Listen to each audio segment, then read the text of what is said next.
Today's video is a book review. It's a different kind of book, not the regular kind of books I like to read, but I thought it was quite interesting, so I thought I should read it. Um, I originally forgot that I downloaded it on my phone, and then I saw it and I thought maybe I should read it. Uh, it's a short book I think it's a short book to read. It's called Spirited, and it's called My Psychic Life by Tony Stockwell. He's a psychic medium. And as I was reading the book, I found he had quite an interesting life in Essex. And they have a spiritual church there, and it seems to be, I don't want to say popular, because that's not the right word. Um,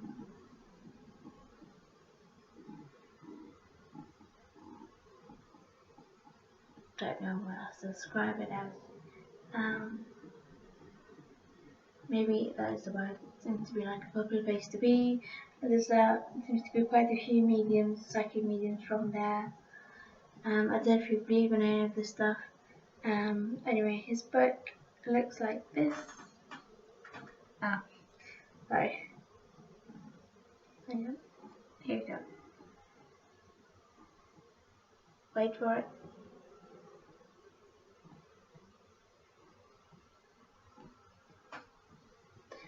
I'm trying to screenshot it for you, but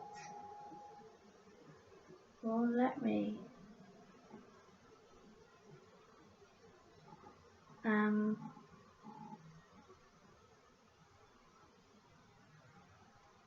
on.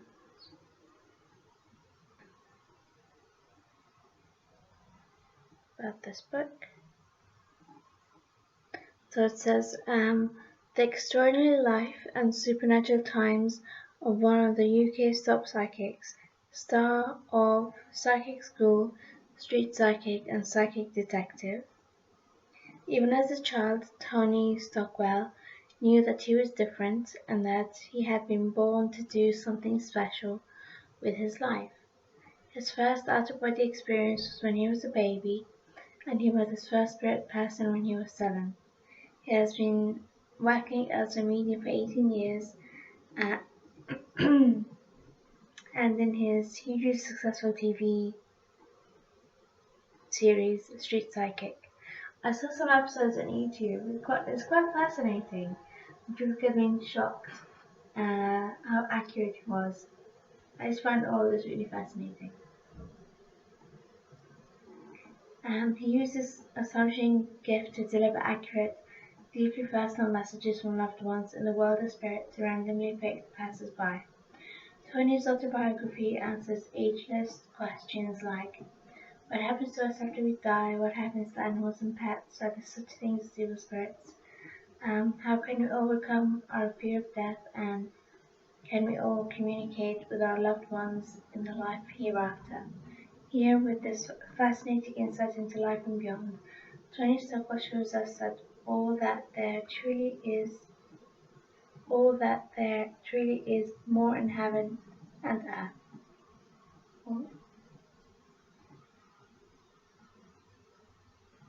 I think I meant to say there's more in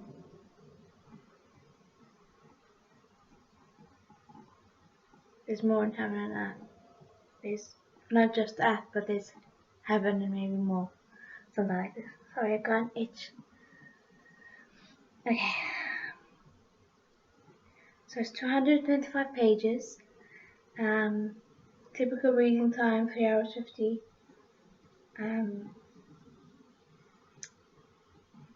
Right, okay.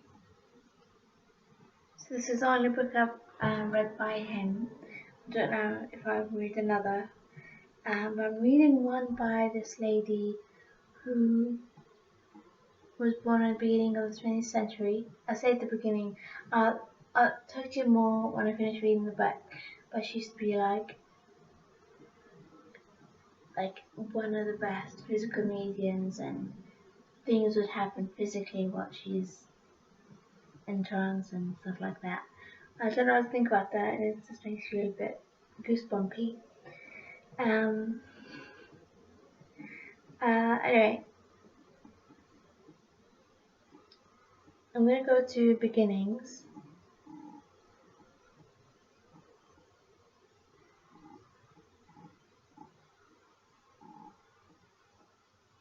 Or intro.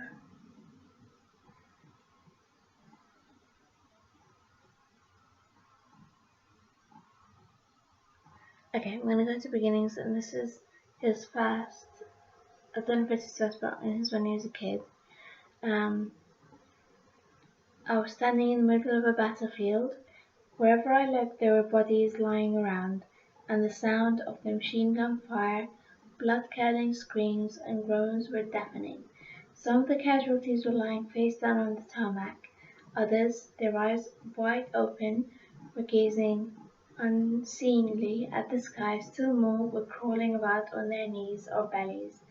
Bullets were ricocheting around the enclosed area, with its prefabricated buildings, and those who had just bolted in the latest volley of gunfire were sinking slowly to the ground before rolling over and becoming yet another casualty of the war.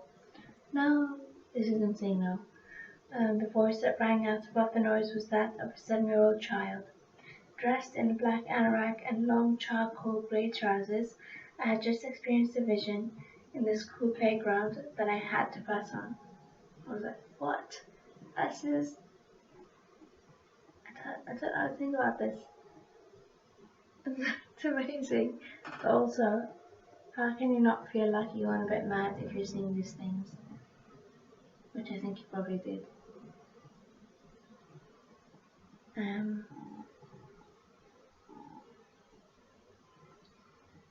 See what else he says. I'm going to go to the contents.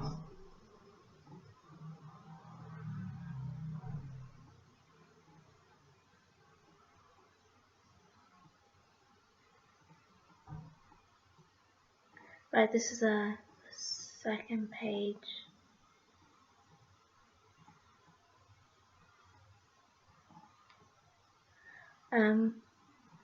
Oh, this video is getting a bit long. Okay, I'll be quick. One of my earliest memories is what I now know to be an out-of-body astral projection experience. My mom had just put me down on my cot, one of those old-fashioned wooden jobs that had white bars and bunny road motifs on it. And although I was only 3, I remember thinking I really was very clever because I could get out of my cot and my mom would never know.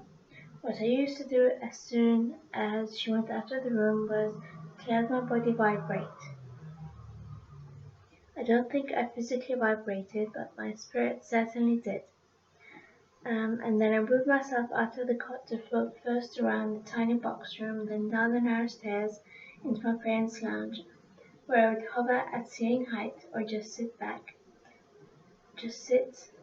on the back of an armchair and watch them. It was comforting to watch Mom doing the ironing while Dad watched telly or read the paper.